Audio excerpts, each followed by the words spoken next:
안녕하십니까. 제가 아바타 2 물의 길을 봤습니다.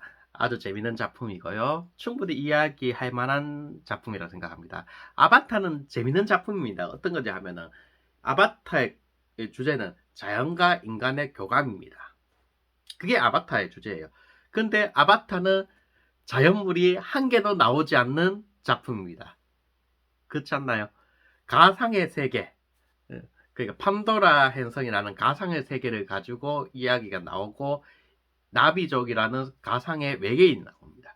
그리고 그 가상의 외계인과 가상의 세계에서 실제로 출연하는 인간들이 갈등이 있죠. 그래서 인간들 자체가 이질적인 존재입니다. 근데 우리는 인간을 통해서 이 작품의 카타르시스를 느낄 수밖에 없을 것 같죠? 하지만은 우리는 이제는 기술력을 바탕으로 나비족이라는 외계인을 통해서 우리는 판도라라는 가상 세계와 교감을 하고 있습니다. 그게 참 재밌는 기술의 발전이라는 겁니다. 판도라라는 미지의 행성에서 나비족이라는 외계인, 실제로 존재하지 않는 외계인을 통해서 우리는 새로운 세상과 교감을 하고 있는 거죠. 그게 아바타 시리즈의 재밌는 점이라고 저는 생각합니다. 이번에는 아바타 첫 편에서는 제이크 설리라는 인간이 나비족이 되고, 그리고 나비족으로서 뭔가 판도라 행성과 교감을 하고 그 판도라 행성을 인간으로부터 지키는 그런 걸 보여주죠. 그러니까 제이크 설리는 인간도 아니고 나비족도 아닌 새로운 존재가 됩니다. 또 그것은 어떻게 보면 판도라 행성의 힘에 의해서 그렇게 되는 것도 있죠. 인간의 과학 기술력과 판도라 행성의 힘에 의해서 그렇게 됩니다. 그러니까 제이크 설리라는 쪽은 그런 뭔가 이방인이 영웅주의적인 미국의 반식 그것도 보여주면서도 한편으로는 더 이상 미국의 반식을 사용해서 안 된다는 것도 보여주고 있습니다. 그 좀 보점 미묘해요 조금. 이런 작품은 여러 가지 있었는데 자꾸 거기다 이제 미국식 민주주의를 전파해야 된다는 방향으로 지금까지 갔죠. 이거는 미국식 민주주의가 아니고 원주민의 방식을 이해하고 교감을 해야 된다는 그런 걸 자꾸 보여주죠. 아바타 물의 길도 그거하고 마찬가지입니다. 이제 그것도 계속 바다와의 교감이죠. 바다와 교감을 하면서 이제 새로운 조금 뭐랄까 새로운 환경을 보여주고 있습니다. 근데 핵심은 뭐냐 하면 이 아바타 시리즈의 이제 시리즈가 되면서 핵심은 가족입니다. 그러니까 여기에서 툴쿤이라는 고래와 교감을 하고 고래와 가족이 될 수 있습니다. 가족을 지키기 위해서 지금까지 비폭력주의를 선진했던 고래 역시 폭력을 사용합니다. 그리고 가족을 지키기 위해서 살인을 마구 저지르죠. 여기 살인에 대해서는 아무 거리낌이 없습니다. 나비족은 평화를 사랑하는 종족이 절대 아닙니다. 평화를 사랑하지만 지금 방식은 전쟁의 시기이기 때문에 전쟁을 해야 된다고 그렇게 믿고 있죠. 제이크 설도 그걸 당연하게 여기고 있습니다. 특히 여기에서 액션 시퀀스나 정말 연출이 잘 돼 있는 게 네이티리가 흑화할 때는 정말 아주 무섭습니다. 그러니까 죽음의 신 같은 그런 느낌이 표범 같은 한포병의 그런 무서움을 아주 잘 표현했어요. 어쨌든 가족이란 주제 아래서 이게 스토리가 점점 진행하고 거기에서 이제 어떻게 보면 스파이더하고 제임스 소영하고의 관계도 새롭게 보여주고 있습니다. 저는 여기에서 이제 제임스 소영이 나오는 아바타 조금 새로운 종족인가요? 죽은 인간의 기억을 아바타에 이식해서 나온 새로운 종족 같은 경우 더 재밌습니다. 그들 역시 인간도 나비족도 아닙니다. 근데 자의식을 가지고 있는 존재이기 때문에 어떻게 보면 인간 사회에서도 소속되지 않고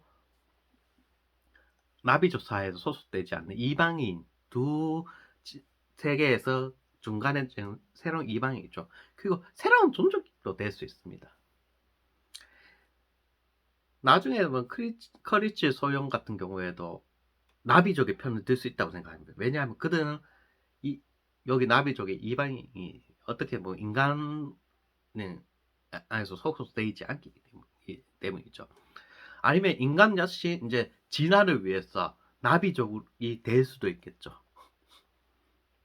진화론적 관점으로 봐서 나비족이 되어서 이제 인간이란 몸을 버리고 나비족이나 새로운 몸을 갈아탈 수도 있겠죠. 이게 어떻게 스토리가 될지 모르겠지만 그 전체적인 뭔가 SF적인 요소를 가족이라는 틀 안에서 이 영화는 풀어내려고 하고 있습니다. 가족이란 튼과 또 판도라의 현상에 틀렸어요. 또 여기에서 조금 키리 같은 경우에는 그 조금 메시아적인 그런 모습을 보입니다. 뭔가 이게 판도라 행성 자체의 아바타로서 인간과 어떻게 보면 인간과 판도라에서 구원하기 위한 그런 존재일 수도 있겠죠. 앞으로 시리즈가 계속 나와봐야 되겠지만은 기대할 만한 작품이라고 생각합니다. 전체적으로 보면 이거는 아이언맨 1과 같은 조금 그런 겁니다. 아바타라는 거대한 완결된 스토리에서 새로운 스토리로 가기 위해서는 뭔가 새로운 게 필요하거든요. 거기에서 그걸 요소를 가족이라고 요소를 써서 사용하겠습니다. 그래서 이제 시리즈의 첫 번째 작품이죠. 어떻게 보면 시리즈의 첫 번째 작품입니다. 아바타는 시리즈가 딱 한 편으로 끝나는 작품이었지만 이건 시리즈의 첫 번째 작품에서 이야기가 시작하는 단계죠. 그래서 어떻게 보면 허점도 맞습니다. 스토리로 어떻게 보면은 그냥 세계관을 급격하게 합장을 했기 때문에 그냥 대충 설명하고 끝난 것도 너무 많습니다. 그리고 어떻게 보면은 잔남을 죽인 것도 어떻게 뻔한 거죠. 잔남이란 캐릭터 자체가 제이크 설리가 뭐랄까 할까 특색이 없게 만들었어. 일부러 죽이려고 한 게 딱 보이면 딱 첫 번째부터 잔남은 저거 죽겠구나 라는 생각이 딱 들더라고요. 뭔가 특색이 없지 않습니까? 그냥 동생의 그러니까 자랑스러운 아버지 자랑스러운 아들이자 동생의 듬직한 형 극하면서 질투심을 유발한 형이죠. 그 동생의 선장을 위한 그 희생양이 되어버렸습니다. 그게 참 캐릭터가 참 재밌죠. 그래가지고 저도 초반부터 그 캐릭터가 죽을 줄 알고 있었어요. 특색이 없으니까요. 어쨌든 그 캐릭터가 전체적으로 그런 가족의 이야기를 전쟁이라는 투박은혜 안에서 풀어나가고 있는데 참 뭐라고 할까요? 제임스 카메론이 연출력은 정말 끝내주는 감독이라는 게 생각납니다. 이 작품 재밌습니다. 정말 재밌어요. 처음엔 지루했다가 이제 마지막 최종 전투씬에서는 정말 어디로 이제 튈지 모르는 그런 긴장감이 계속 나오는 게 참 감독의 연출력이 좋다고 생각합니다. 한번 보세요. 저도 이걸 그냥 중구난방으로 얘기하겠는데 조금 초반에 지루한 것만 조금 넘기면은 후반 들어서 확실히 사람들한테 강렬하게 다가올 수 있는 작품이라고 생각합니다. 이제 그러니까 이제 제이크 설지가 아바타에 적응하는 거는 이제 계속 반복됐던 그거죠. 반복된 그건 별로 재미가 없습니다.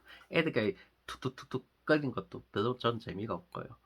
오히려 진짜 마지막 전투씬이 정말 재밌었습니다. 그 애들 성장한다고 이렇게 뭔가 서로 싸우고 하면서 고래와 교감하고 이 씬은 너무 좀 재미없었어요. 제 입장에서는 재미없었습니다. 교감이라고 하는 게 그게 교감이라고 하는 게 옛날 아바타 1에서 나왔던 거니까 그걸 다시 반복한 것에 불과하죠. 그런 거에서 이 작품은 약점이 있습니다. 약점이 있지만은 하지만 그러면서도 이제 이 작품은 앞으로 나아가야 하는 힘이 아주 큰 작품입니다. 앞으로 무엇을 보여주려고 할지도 그것도 궁금하고요. 이상입니다.